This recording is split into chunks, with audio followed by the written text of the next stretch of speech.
Hello, you're welcome to the Fixers Show. Hello, you're welcome to the Fixers Show. Hello, my name is Deborah Dadoche, aka The Fixer, and we're streaming live from Accra, Ghana. If you're just watching me, please let me know where you're watching from. I've said where I'm streaming from. I'm streaming from Accra, so let me know where you're watching me from. Also, please, if you're watching me live, tag #live, and if you're going to be watching this as a replay, tag #replay. And please don't forget to share the broadcast, because what we are talking about borders on everybody, every family, every nation, every community. It is no respecter of gender, it's no respecter of persons, it's no respecter of race. Anybody whatsoever or whosoever can go through abuse, because like I said in the last episode, we declared the month of September the month of abuse. Not only September, but we're also looking at October, November, depending on when we cover the scope of abuse, because it's quite deep.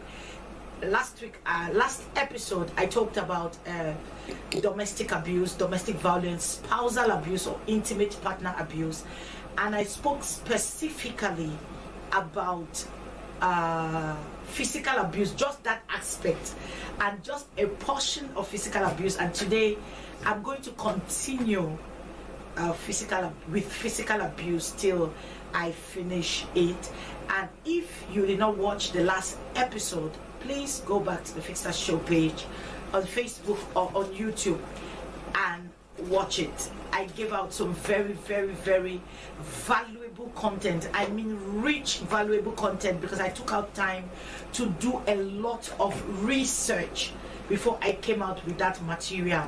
And also this particular month, I'm going to, before I get through with the aspect of physical abuse or domestic violence, I'm also going to be bringing some guests that have gone through physical or domestic abuse, and they're going to share their story with us. And I think that's very important. You get to hear from the horse's mouth. So thank you so much for joining me. I really appreciate you for sharing, for liking, for commenting, and for inviting people to join in our live broadcast. So today I'm going to continue my session from where I stopped last week. Last week I talked about how to detect a physically abusive person. So today I'm going to be talking about long-term effects of physical abuse.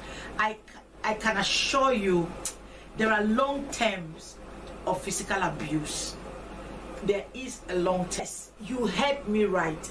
There are long-term effects of physical abuse, of physical harm. That woman that you are abusing, that man that you are abusing continually, they have a long-term effect. They have consequences. And so we are going to look at some of them. One is chronic, long-lasting health problems, including heart problems, high blood pressure, and even digestive problems. These are some of the when you keep abusing that woman, when you keep abusing that man physically, these are some of the things they suffer. High blood pressure, they get heart problem, some of them even get digestive problem. You have people, physically abused people can suffer from depression, stress, anxiety, insomnia, eating disorder. Some of them, they start to binge eat because they don't talk to anybody about what they are going through. They have this pent up emotion that sometimes it's released through binge eating. And when they binge eat, some people can really put on weight. And even with the weight, you see some of the men or women insulting them. Look at you. Look at how fat you are. Look at where you have left yourself. They don't know that it is the stress and anxiety that they are going through that has resulted in them binge eating and putting on a lot of weight. Some of the long-term effects, some people, it can cause blindness. There are women that men have knocked them black and blue and their eyes have gone blind. There are women that are deaf in one ear because of physical abuse. The man slapped them and now they cannot hear. There are women that they have pus leaking out of their ear because of one slap that a man gave to them. Some people, because of the physical abuse, they have resorted to alcohol to numb the pain. Some of them have resorted to drug abuse. They have resorted to taking drugs, all kind of hard drugs, just to numb the pain, because it's been going on for a long time, and that man has isolated them from family. They don't go to church. They don't go to the mosque. They don't go to their place of worship. They don't have anybody to talk to. The man himself is not even at home. Some of them have security cameras around. Some of them have surveillance, whatever it is they put. Some of them, they have expressly even told their gate men that don't let this woman out of this house. Never. So sometimes this woman will be in this house alone. She's tired. So sometimes she resort. Sometimes even the gate man that is even supplying her with the alcohol, or even the alcohol that the man is buying for his friends, the woman is the one drinking it. Because in Ghana they say yabre. She's tired because of the way you are treating her. She has resorted. Some women will be smoking, some women will be drinking, some women will be taking alcohol, hard drugs, just to numb the pain that they are feeling. Those are some of the long-lasting effects of physical abuse. We are going to look now at what makes someone an abuser, because that is what I've always asked myself that question. What makes someone an abuser? Why would somebody decide to choose that path of abusing another person? Why? That's a question I asked. He said, abusive people believe they have the right to control and restrict their partners' lives. Often either because they believe their own feelings and needs should be the priority in the relationship, and because and also another reason is because they enjoy exerting the power that such abuse comes with. Another one is one who has gone through abuse, him or herself becomes an abuser in the process. Some people, that's what makes somebody an abuser. They have experienced abuse that causes them to become abusive.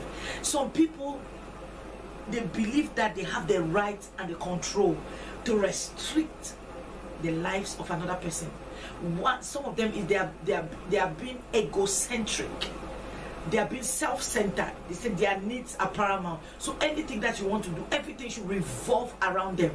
The moment another person wants to take your attention, they get angry, they get upset, because they want to be seen as the alpha and the omega in your life, the beginning and the end, the first and the last. That's what makes them. They love control. They love to see you beg. They love to see you cry. They love to see you wail. They love to see you vulnerable. Some people, it just excites them that you are, that I don't know how to put it. It's just, there's this excitement that it brings to some men or some women when they put you in a place that you are helpless. Let me use that word.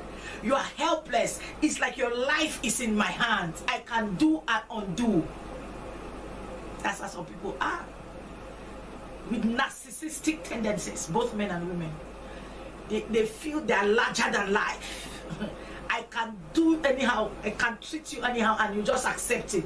There's nothing you can do about it. There are just some people that are just like that. They're abusive. So that when you ask why, these are some of the things. That is their nature. And it is like, I don't know, sometimes I will shake my head when I read some of the stories on Instagram, and some people will tell me, why do you watch? I don't watch movies that I don't have a lesson. Sometimes I watch domestic abuse movies. I'll see women beaten black and blue. I remember this movie by Jennifer Lopez. I can't remember, is it Nobody or what like that? This man used to beat her. Say beating be what? He didn't start off by beating her. Along the line, he started abusing her physically. Guess what? She went and learned self-defense. She went and went to train self-defense. I remember when she came back to the house. Come and see the fight. She beat the man. You see a man who loves exerting control and power.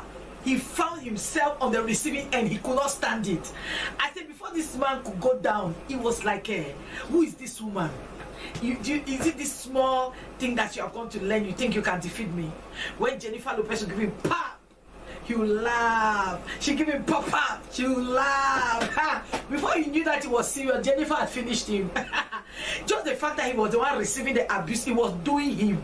Something was doing him. I'm telling you, I said something was doing him. He just could not find it funny. But that's the thing about abusive people. They can give abuse, they cannot receive abuse. That's something they cannot tolerate. But why can you met out something to somebody that you yourself cannot tolerate? That same thing, if you've been meted out to you.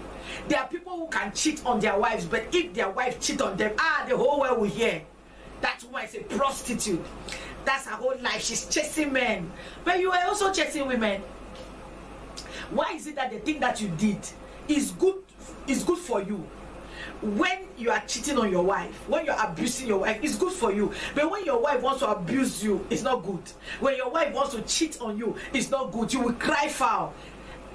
It's not different strokes for different folks. If you do the crime, you will do the time. If you have the mamangata to beat, when the time comes to be at the receiving end, my brother, my sister, receive it. That's what I always tell people. Don't do things to people that when they do to you, you can't stand. They say, do unto others what you want to be done to you. That's the golden rule. It's a golden rule. If you live by that rule, don't think that you are more superior than another person. You are not. You are not more superior. A marriage is a mutual relationship. It's not daughter and father relationship. It's not a son and mother relationship. It's not. It is mutual relationship, mutual understanding, mutual friendship. Everything is mutual. Everybody has something to offer in a relationship. Everybody has something he or she brings into the relationship that is valuable, no matter how small it is.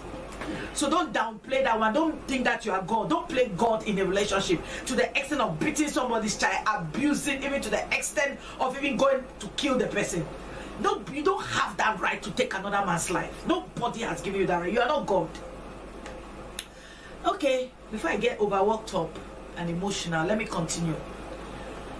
And reasons, and this is one thing that gives me that I have always asked the question, and I know that a lot of people too are asking this same question. Why do people stay in a physically abusive relationship? My brother, my sister, I'm asking you this question. Why do you stay in a physically abusive relationship?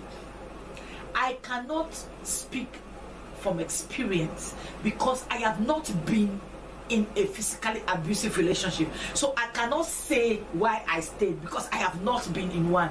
But you who is staying in a physically abusive relationship, I am asking you, my brother, my sister, why are you there? What is keeping you in that relationship? Seeing that you are almost losing your life. Why? Because when Osinachi died, tongues were whacking on social media. People were talking. Why did Osinachi stay? Why did Osinachi not leave? What was keeping her there? Some people were even looking at the man, say the man is not even fine. He's an ugly man. So what was keeping Osinachi in the relationship? She was even the breadwinner of the family. Oh, she was the one even bringing the money. And on top of that, the man was beating her. So what kept Osinachi in an abusive relationship is what everybody is always asking. Everybody, whenever a case of abuse happens where a partner dies, we still go back. Even me, I will ask that guy, is it Chris, the Nigerian guy, the model and businessman that died, what was keeping him in an abusive relationship that ended him with a stab, a knife wound that ended his life? I would have asked him. If he had survived, probably I would have asked him. I said, sir, what kept you in that relationship? And that is what I want us to look at, some of the reasons why people stay in an abusive relationship. If you are just joining me, you're welcome to the Fixers Show. Please share the broadcast, share, invite your friends, invite your family. I'm telling you what we are discussing, everybody needs to hear it. Your brother, your sister, your auntie, your uncle may be in that relationship. This is the opportunity where the person will gain knowledge, because after this I'm going to talk about how you can come out of an abusive relationship. How? So after that, we are going to look at some of the points and some of the ways that you can come out of an abusive relationship. But now we are going to talk about reasons why people stay. One, for women, they say because of their children. So they will look at it, they'll say, if I leave this marriage, what is going to happen to my children?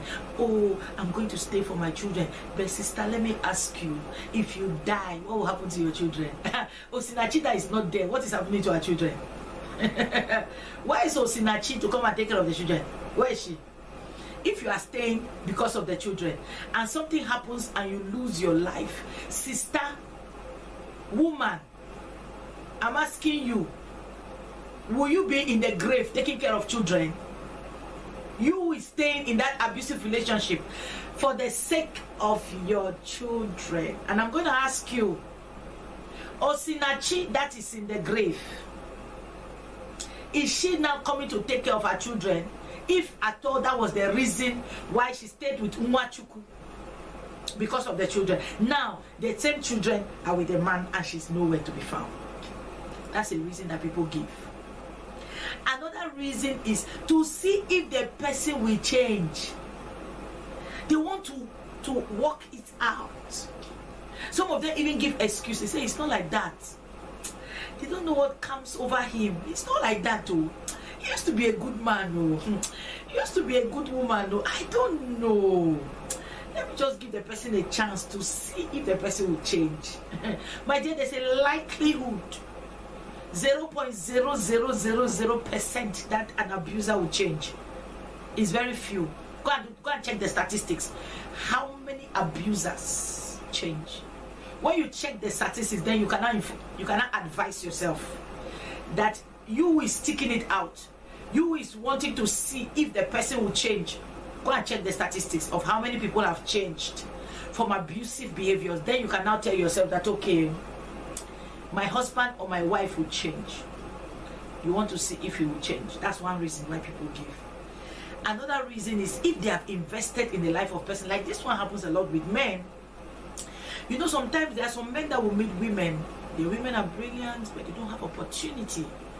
And this man decides to probably send this lady to school, and she becomes something, goes and does her first degree, does her master's, and all of a sudden this woman thinks the man is no longer at her class and at her level. Now she wants to look for master degree holders, but she forget that it is that man's money, that trotro money he was using, that taxi he was driving to send you to that university. When you needed handout, you called him, honey, sweetie, oh, I need to buy handouts, so my love, sweet, you call him, but anyway, you forgot he was a taxi driver. Auntie, you forgot he was a taxi driver. You forgot he was driving trotro. You forgot he was an Uber driver. You forgot he was a mason. You forgot he was a carpenter. It is that carpenter money that sent you to university. All of a sudden, you have become a classy girl. Now that taxi driver is no longer in your league. Now you want to, you even go to the extent of telling the man that God calculates all the money that you spend on me and I'm going to refund it, because probably you have gotten one rich guy that has money. So now, but this guy is still hanging on. You are abusing him, you are slapping, you are beating, you are insulting. The guy is still holding on because he remembers his investment. He doesn't want his investment to go into waste, so he keeps telling himself that she will change. Oh, it's just that the man starts making excuses for you. That's why some men will stay, and that's even vice versa. There are women too who saw men that were they were not like, saw the potential and invested in the potential, and all of a sudden the man has arrived. Now he's looking for sweet younger girls that are up to his status. He's looking for model girls, chimolanga girls, slim girls too, girls who can go clubbing, girls that he can take out to parties. Girls, he can walk on the red carpet. You are old hand, he cannot go with you. He starts beating, he starts cursing. Hey, is it because of the small money that you took care of me? Is it because of that small money? If it's that money, don't worry, I'm going to work and give you back your money. I'm no longer interested in this marriage. And the woman is receiving all this insult because she remember where she's coming from. She remember how she used to pack that awache money. She remember how she used to cook banku and sell. She used to make banku and tilapia. And she'll gather the money. You call her, hey, sweet, oh, honey, please, oh, I need money to go and complete this, my fees. Oh, very soon, oh, there'll be fees time, will cut this, you will give me a reason. She packed the small money that she had and said, oh, my guy is in the university, I want him to be something, because she knows that both of you have a future. When you in your mind, you know you don't have a future with her, but now she's hanging on. Now you have graduated, you are a big man, you have gotten a job, and you start maltreating her. This woman is there. She knows that the way you are treating her is wrong, but because she has invested in her life, in your life, so she's there. So that is one of the reasons why women will stay, or a man will stay, because they have invested. My brother, my sister, another reason is the cycle of abuse. After every abusive incident comes a makeup honeymoon phase. You know that that is why I'm telling you people that some of this physical abuse is a spirit, because after this man has beaten this woman black and blue, you see this woman hanging in a corner and crying, this man will come and say, please, I'm sorry, please, I will not do it. It is the work of the devil. I had said it. Then the woman will say, I thought you had promised. You said you will never lay your hands on me. Look at this. I'm no longer interested. The man will beg. Some men will buy car. Some men will buy clothes. Some men will send money. Some men will, sometimes even after, I don't know the movie I watched. After this man has beaten this woman black and blue, this woman will get up. The man will do rose petals from the room all the way to the kitchen. He has done breakfast. He has put a small note there. I'm sorry. He has left some diamond earrings here. He has left some bottle of champagne here. He has left this here. He has even left a check of some huge amount. Then he will write, take it and buy something for yourself. I'm sorry for beating you. That the woman, all of a sudden now, she forgets. He will now reduce the rate. Wait, small, another thing, bam, bam, bam, bam, bam, beat. Then after that, I'm sorry, oh, I don't know, is this anger? I don't know, it's just that every time when you behave like this, you make me to beat you. I don't want to beat you. Sometimes they even join you to cry. They say the makeup, some people, it is the makeup intimacy or the makeup sex that is, they say the thing will be so sweet. So when the man will beat, the makeup is sweet. The woman will forget her sorrow. That's one of the reasons some women will stay and some men will stay. It's called the makeup honeymoon phase. Come and see the way the man will pamper you. Even if you have bruises, the man that will go and take something and come and say, you don't want me to, you don't, oh, sorry, honey, I'm sorry, I won't do it again. I don't know what is getting into me. I don't know. No, I'll go for therapy. I'll go for counseling. Anything you want me to do. The woman will say, I'm leaving you. I'm tired of this marriage. I don't like the way you are treating me. Say, no, if you leave me, I'll die. I promise, I swear on my grave, on my ancestors, you will swear. The next 1-3 months, bam, the same thing. So people, the women are in that kind of, it's called the cycle of abuse. You keep going back and forth.